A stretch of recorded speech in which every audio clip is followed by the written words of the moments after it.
Have you ever heard of World Toilet Day? This is an official United Nations International Observance Day marked every 19th November to inspire action to tackle the global sanitation crisis. In this documentary, find out the steps Kenya has made in enhancing awareness about healthy sanitation practices with special focus on informal settlements in Nairobi. Now let's go on the ground. Jason Amimo has been living in Kianda village, Kibra constituency all his life. This is where he was born, and this is where his source of livelihood comes from. It is home. However, growing up in Kibra was not easy for Jason. His was a life filled with challenges, the biggest one being lack of access to sanitation. There have been challenges, like for example, ukipiga hesabu ya issue with water. There's been challenges on water. You get most facilities had no water, which that one was addressed, but not fully. Apart from that, there have been challenges on the toilets. There are other toilets around that are not connected to the sewer, like the pit latrines. So people prefer using the pit latrines rather than the ones that they are going to pay. So you get the problem that we are trying to solve, we cannot solve it as much as we want. Yes, for years, residents of Kibra had been plagued with lack of clean water and proper sanitation services, a plight that became synonymous with the name Kibra. Joe Bright Odongo is a proud Kibra native, and just like Jason, he recalls the days when the so-called flying toilets were the norm. There was issues of flying toilets, issues of drainage, problem with drainage systems. But now, there's a beautiful thing that has happened to Kiberans. You can see our drainage systems are clean. Yes, thousands of Kibra residents are now breathing a sigh of relief. This is all because of efforts by Athi Waterworks Development Agency through its Nairobi Informal Settlements Sanitation Blocks project that has given residents access to clean water and sanitation services. Started in 2014, the project was a collaborative effort by the Water Agency, the Ministry of Water, Sanitation and Irrigation, and the French Development Agency AFD, which financed the project. The aim? To build ultra-modern sanitation blocks in informal settlements around Nairobi so as to restore dignity to residents through improvement of sanitation coverage in line with Article 43 of the Constitution and the United Nations Sustainable Development Goal number 6. We are doing a bathroom, an ablution block complete with entire sanitation facilities. Strategically placed across where people cannot be able to access water or wastewater facilities. With this in mind, the agency further partnered with Umande Trust, a non-governmental organization that has been entrusted with bringing the dream of access to clean water and sanitation services into reality. Ramtu Abdallah is one of its officers. We are building this center known as biocenters. We don't call them toilet, we call them biocenter because there are bio components in it. One of those components is a sanitation, where you have toilets, bathroom. Still, we have the modern kitchen inside it. That's one of the innovations. The significant part of it, the slurry, through the digestion process, it produces a gas, and the gas, the community utilize it to cook, and now we are proceeding it. Coming in future, then that means we'll be lighting up for the residents within the community. They can tap electricity through the biocenter. But the good part of it for now, the nearby residents, when the digestion have already been composited, they can even tap the gas through the centers and utilize in their home. Now still the component as a resource center. Some of them utilize it as a school, the ECD schools, but most of the people, the Kinamama, the Chama, and the youth, they hire the social hall to use during their daily activity. Will not be using the firewood anymore. There's going to be clean energy because they'll be using the biogas to cook for the children in the feeding program. So we see there's going to be a bigger change in terms of the change in the community. The biogas is going to come in a big way for the group because there's the money that we have been spending to buy firewood, and now it's going to be cost-friendly for us. We may use that money to use it in other ways that can also help us within us. And in terms of time is going to be very short for us because by the time we go and get the firewood and make it work so that the food can be ready for the children, it takes some time. So it's going to be time effective for us and money effective for us. The area where these biocenters are constructed was donated by the community themselves. It's a community that identifies the site. And to make optimum use of this site, the biocenters are constructed in a special way, whereby they are in 2 floors. The ground floor hosts the sanitation facility itself, complete with bathrooms, and the upper floor is used as a social hall for liquidation of purposes and where the communities can meet. That makes it very acceptable to the community because the land that was initially donated was used by the community on their social amenities. So it is unique in that it is addressing both the health, sanitation facilities, and also the social dynamics of the community.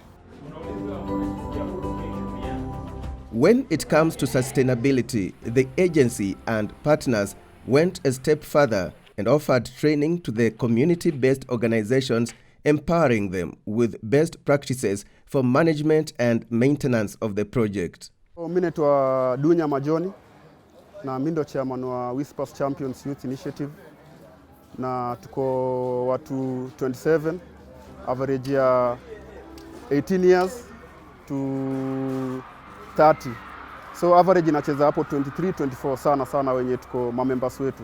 Mazingira yetu in collaboration na Adi Water walitupea trainings kadhaa. Siwezi kumbuka ni ngapi but ni mob.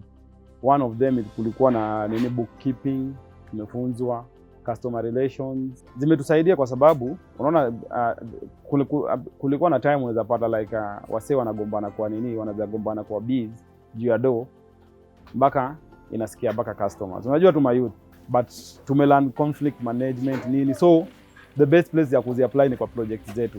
So hata kama tuko na issues, it's better tupande juu, tuzisotie huko juu, shughuli ikifanyika huko down. To ensure all this is it has the 360 degrees attention, we train all our stakeholders, be it contractors, be it the community-based organization, on how to operate and to sustain these programs. And we also offer periodic monitoring and evaluation on the performance of these facilities. I can tell you for sure, even the political leadership is involved in the sustainability. The general administration is also involved to make sure that these facilities as installed are beneficial to the community. Kama at least hata mkimit members ama official, at least hata kama tunachukua tuna counter check ama maybe rocket zetu zenye tumekuwa tu collect throughout the week nini, so at least tuko na ile transparency, tukitumia hizo record book tunaandika hizo records zote zenye tuna collect do zetu daily nini, vitu kama hizo. We are creating a fully partnership with the community, similar that we're creating the government with the Earthy Water. The same similar partnership we're creating with the community, while the community themselves manage this facility. We just come in and construct the facility. We create a rapport within our institutional mandate trust and the community. Now, we take the community towards training. We have basic type of training in terms of management of this facility. What time it will be open, what time it will be closed, how we need to put the toilet clean, what time do you need to wash it, what other aspect need to to be included so that this facility can run in terms of management. Kitambo tulikuwa tunapupukwa hizo kasuku, flying toilets tunarusha kwa mtoni. Vile mulikuja na hii project ilitupendeza sana. Juu saa hii huwezi kutana hata na mafi ikirushwa mahali popote. Maji tunapata karibu, bafu pia iko ndani. Sasa hapo mlitusaidia kama watu wa community. Ni kusafi, hakuna uchafu. Pia maji tunapata hapo ni karibu. Tulikuwa tunahangaika kuendea maji kwa reli, lakini sasa iko karibu na sisi. Choo pia, watu wa vibanda hapa tuko na choo. Ilikuwa una struggle kitambo tafute mahali unaenda kwa choo, unachukua muda mrefu. The project has already seen some sanitation blocks begin operations upon commissioning, and their impact is being felt by the community.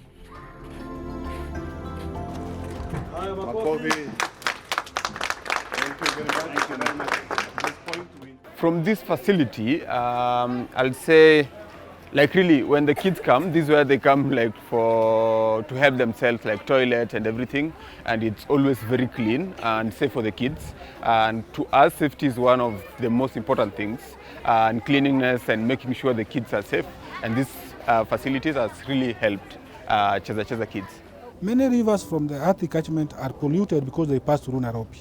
So we want to do, through Athi, we want to clean it.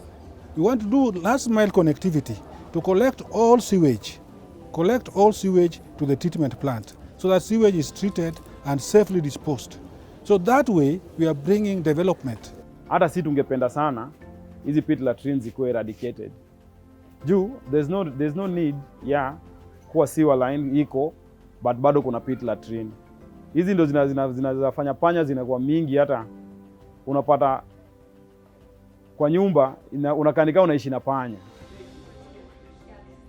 As the Waterworks Development Agency is proud of what it has been able to achieve here and the significance the project will have to the economy. Now that the community wame accept, wanaitumia sana, na mimi kama youth na benefit that unapata ime create employment kwetu. So at least kada kuna a number of projects unaweza fanya on top of hii yenye tuliepewa, bado kuna zingine tunaweza fanya, but the main fund inatoka kutoka hapa. This facility, which I think is top notch, because you do have biofuel, you have sanitation, and you have community-based arrangements. So I think it's a very interesting infrastructure, and I'm sure this is yours. This is a community. It will be managed.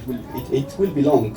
It belongs already to the community. The national government budget that goes to health is very high, and it is principally not addressing the preventive measures on waterborne or water-related diseases.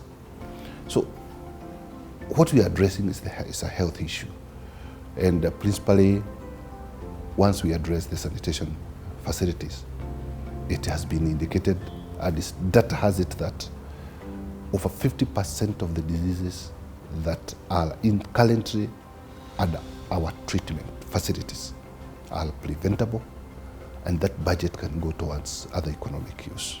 As the world marks the World Toilet Day, it is hoped that access to water and sanitation services will be accelerated in the country. As the Waterworks Development Agency remains focused on mobilizing adequate resources to facilitate more of such investments in Nairobi's informal settlements. This includes building a strong framework to guide investment plans, enhancing sustainable resource mobilization, and promoting effective and efficient service delivery, all in an effort to achieve their goal of actualizing a modern, well-planned, clean city with sufficient world-class water and sanitation infrastructure.